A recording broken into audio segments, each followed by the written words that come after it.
Good morning. ഇന്ന് ഞാനൊരു കാര്യം പറയാട്ടാ. ഹാപ്പിനെസ്സിനെ പറ്റിയാണ് പറയുന്നത്.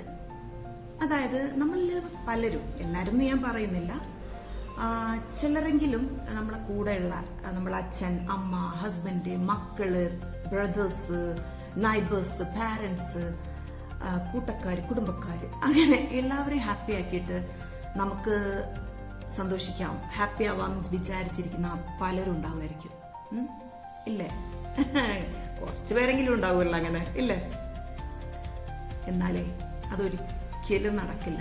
കാര്യം അങ്ങനെ നമ്മൾ ഹാപ്പി ആവാന്ന് വിചാരിച്ചിട്ടുണ്ടെങ്കിൽ നമ്മൾ ഈ ലൈഫിൽ ഹാപ്പി ആവലുണ്ടാവില്ല കേട്ടോ. അതാണ് സത്യം. അപ്പോ നമ്മൾ അങ്ങോട്ട് ഹാപ്പി ആവുക, അപ്പോൾ ബാക്കിയുള്ളതെല്ലാം അങ്ങ് ഹാപ്പി ആവും, അങ്ങ് ശരിയാവും. അത്രയേ ഉള്ളൂ. ഞാനൊക്കെ അങ്ങനെയായിരുന്നു കേട്ടോ. മറ്റുള്ളവരെ ഹാപ്പി ആക്കാൻ വേണ്ടിയിട്ട് ഇങ്ങനെ നടക്കായിരുന്നു. അത് നടക്കൂലെന്ന് മനസ്സിലായി. നിങ്ങളെന്താ നോക്കുന്നേ?